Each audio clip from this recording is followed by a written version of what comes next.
Welcome back to First and Goal on YouTube, everyone.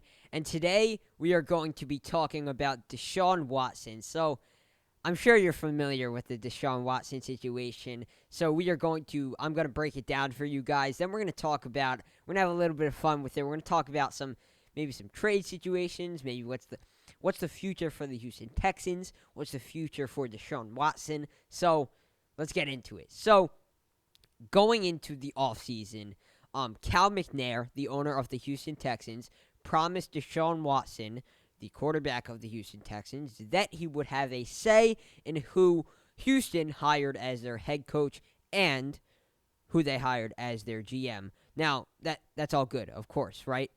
He should have a say. They are a bad team. They just signed him to a mega deal last offseason. And, maybe he doesn't have the most confidence in this team anymore. So you want to get him involved and engaged in what the franchise is doing. 100% agree with that decision. That is all good. Watson, probably already feeling uneasy at this point, though. So keep that in mind. The Texans went 4-12. You trade away DeAndre Hopkins last offseason, your best target for literally a bag of chips, and you have no one replace him. So there's that.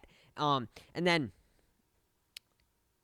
the Texans, they're also just an absolute mess. Like, I mean, there's no other way to put it. Just they are a mess right now. They need to figure this out. So what do? They go against their search firm's suggestion, and they hire Nick Caserio, who was the Patriots' director of player personnel last year. Now, there's something that you should know, right? Bill O'Brien, the former head coach and GM of the Texans, came from the Patriots. He was a New England product, so to speak, and we all know how that turned out. That did not work out good. Bill O'Brien, a very not storybook ending to his Texans tenure. They started 0-5 after trading away DeAndre Hopkins. He was out the door, made some very bad decisions that has put the Texans in a very terrible situation going forward. They don't have a lot of picks. They haven't had a lot of picks in recent years. Very bad cap situation. So it's understandable that Watson and the NFL world is skeptical of this Nick Caserio signing. And regardless, it has nothing to do with whether Caserio is a smart guy. It has nothing to do with whether he will be a good JM or whatever it is. It's just right now at a very shallow level. You have to naturally. We are going to ask questions, and it's going to seem maybe a little bit of a weird signing because it seems weird that they would want to go back to a tree that they haven't previously had success with. But that isn't the worst part. That is in no way, shape, or form the worst part of the Nick Caserio signing. Because the worst part is, I just told you guys earlier that Cal McNair said that he promised Deshaun Watson that he would be involved in the hiring of the GM and the head coach. Well, guess what? He wasn't involved with the hiring of the GM. Cal McNair did not consult Deshaun Watson about hiring Nick Caserio. He was not involved whatsoever. He did not know until it was official. He did not know earlier. It wasn't even ran by him. Cal McNair didn't even say, all right, Deshaun, we think we're going to sign Nick Caserio. That work for you? That didn't happen. So at this point, you have nowhere to say, you have nowhere else to go and think, but this is betrayal, right? It's that simple at this point. The Texans have almost betrayed J.J. Watt for starters, but definitely Deshaun Watson. Betrayed. Traded away DeAndre Hopkins. Traded away all their picks. Got them in a very bad cap situation, and haven't kept him in the loop when they promised they would. It's unacceptable. It's a terrible run organization at this point. First of all, he deserves a say. He deserves to have a say. He deserves a seat at the table at this point in his career. He led the NFL in passing yards on a awful offense, awful supporting cast. Running backs are not good. Offensive line is awful. Will Fuller was basically out for half the year because of he was using PEDs. You have Brandon Cooks, who had a very good year, but outside of him, you have no one else who is an above average target for Deshaun Watson. So he's throwing to scrubs out there, awful offensive line. He has no help, basically no help. So he deserves to have a seat at the table because he's a saint for staying on that team. He's a saint for signing that massive contract. He deserves to be on a different franchise that is well run. And I give him tons of credit for sticking in this far.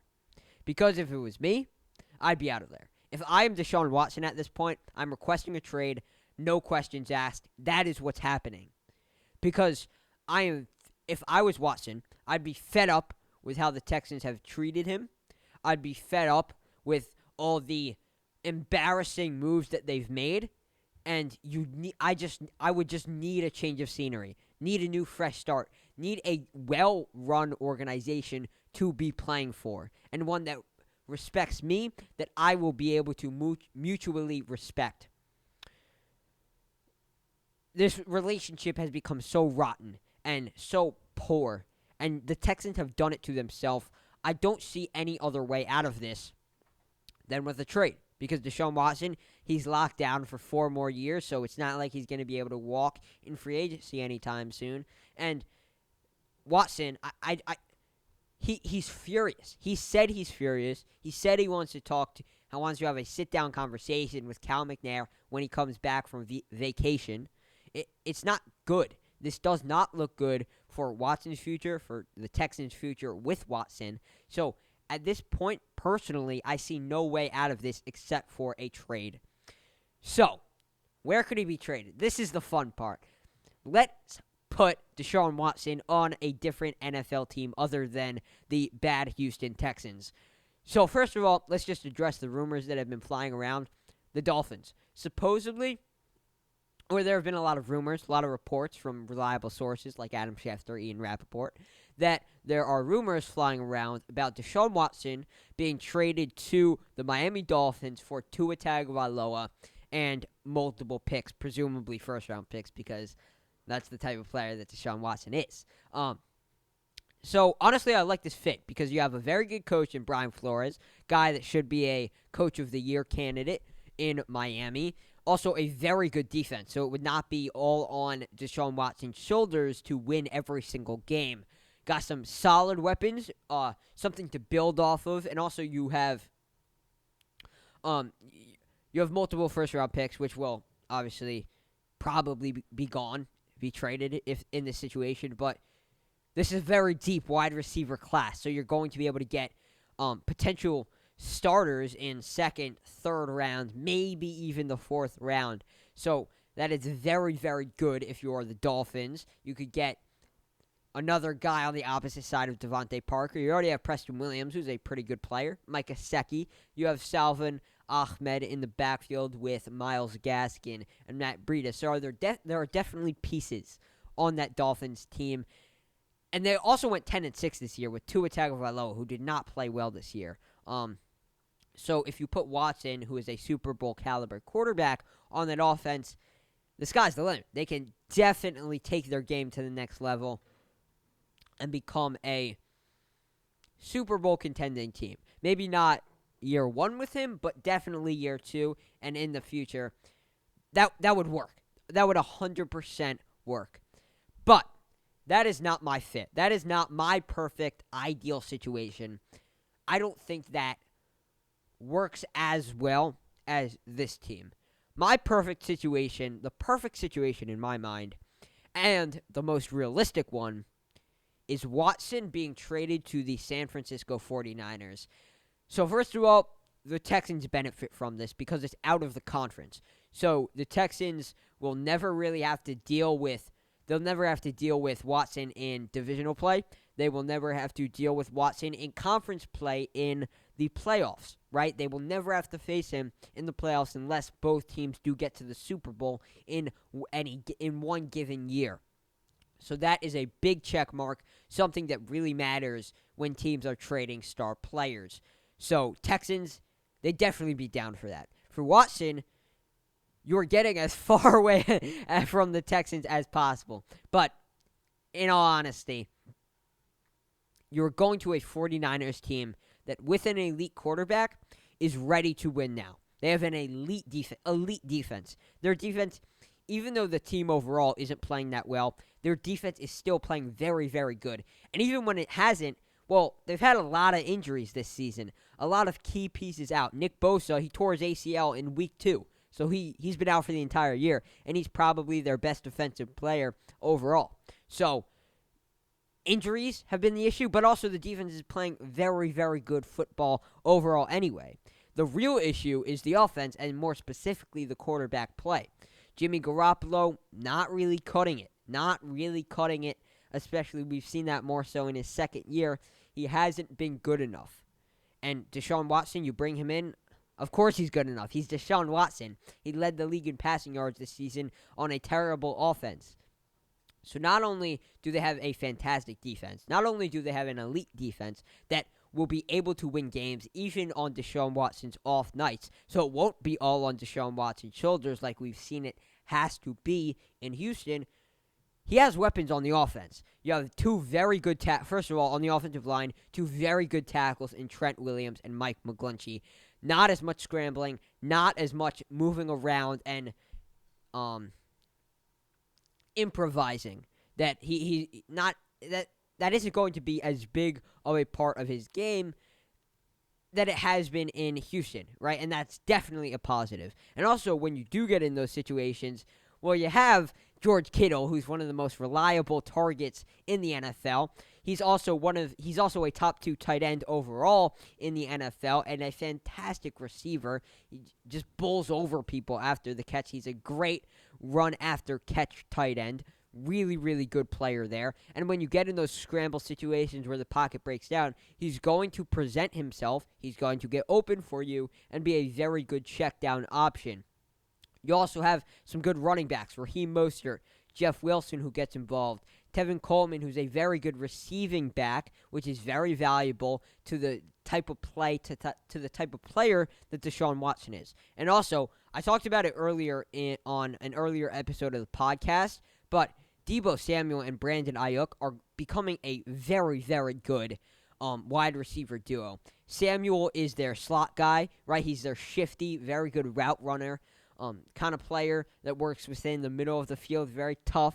He's had some very, very good games this season, especially against that Rams game. 10-plus catches, over 100 yards. He's shown elite potential. Then you have Brandon Ayuk, who's their outside guy. He was getting compared to Devontae Adams around that draft process. I'm not sure if he's quite there yet, but he's definitely shown he can be a true wide receiver one on this offense at times, especially against that Cardinals team around the middle of the season. He's shown that potential, and you get a guy like Deshaun Watson. Watson will be able to get these guys the ball, will be able to get the ball in their hands and let them work. And also, this is one of the bigger points. If there is one head coach in the NFL who can figure out how to maximize Watson's mobility and figure out how to use his running skills, his fantastic running skills, and maximize them and get them to the height of their potential and really work them into a very productive role in the offense and really have a set play, not have a set play, but have a set certain amount of plays where his legs can be used. That coach is Kyle Shanahan. He's one of the most innovative offensive head coaches in the NFL. His specialty is the run game, so there is no doubt in my mind that Shanahan and Watson will be able to work together to really figure out how to use Watson's legs in the most profitable way for their team. So that is my perfect fit for Deshaun Watson. I think that works really, really well. That is the one. Watson to the 49ers is the one that makes the most sense personally to me. So that is going to wrap it up for episode 16 of First and Goal on YouTube. If you enjoyed it, go smash that subscribe button. It would mean a lot. Also, go share it with a friend. Also, go check out the podcast, First and Goal. That is available wherever you listen to your podcasts, iTunes, Spotify, Google, wherever you want to listen to your podcast. Also, go check out the website, firstandgoalfootballtalk.com, where I write articles pretty much almost every day of the week, where you can read up on everything that is going on in the football world. And to stay in the loop about all of it, go follow the Twitter, First and Goal FB. So that is going to wrap it up. Until next time, Sam Levine signing off.